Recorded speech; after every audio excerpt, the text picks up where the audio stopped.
Shabbat Shalom, Agudis. This week we're in Parshat Tavo, and in Tavo we have a great array of blessings and an even greater array of curses that if the Israelites should follow God's law, they will be blessed in so many ways, and if they do not, they will be cursed in so many more and very intense ways. And so it's a very heavy Parsha in this way, but it also features at its beginning the commandment that when you come into the land, ki tavo el haaretz, that you need to take your first fruits, your first produce from the land, to place it in a basket and to bring it to the temple in Jerusalem, to the Kohen, and then each and every one of you speak this formulaic story of the Israelite people. And it starts with Jacob, who is this wandering Aramean, wandering between Canaan and his uncle's house, Lavan, and back, and finally ending up down in Egypt as a small people, and then growing, and then being oppressed by Pharaoh and the Egyptians, and then finally calling out to God, being led to the promised land, and then coming to this very beautiful moment where you're bringing forth the first produce of the year of this land that God has provided for the Israelites.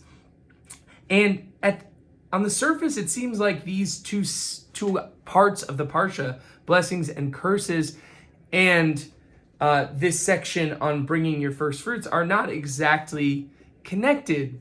But in the story, I think they actually have a deep connection. The story that you have to tell when you bring the first fruits is not merely, oh, here you go, here's the first fruits, everything's great. It's actually the story of oppression, the story of hardship, the story of the hard times, of the curses that the Israelites have had to endure in order to come to the blessing.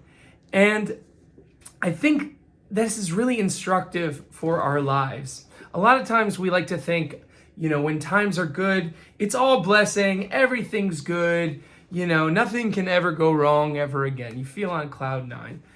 And when things are bad, you think, oh, these curses are never going to end. Oh, what did I do to deserve this? It's terrible. There's never been blessings. What this Parsha and what this instruction of bringing the first fruits tells us is that when we have blessing, we remember the times that felt like curses. We remember the challenges and the hardships that formed us, and that we managed to somehow overcome to reach this moment of blessing. And that in fact, those hardships in some ways make the moment of blessing that much more blessed, that much more beautiful. So much so that they really are essential to the moment where you get blessed, where you have things that are good, where you're feeling confident.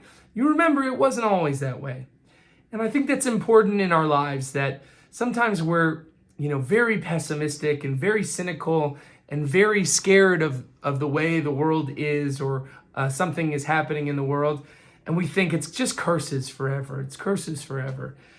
On the other hand, you can say, my life's good. I'm happy. I'm satisfied. I got a good job. I got, good people. I got a spouse, etc. Everything's good with me. But actually, you need both.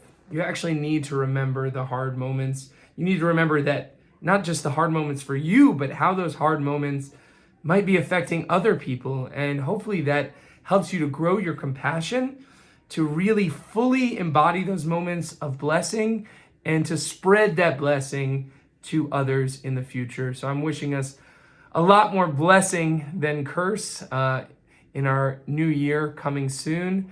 And that we remember, even in those blessings, that there have been these rough moments, and that we will overcome them, and we have overcome them. So Shabbat Shalom. Take care.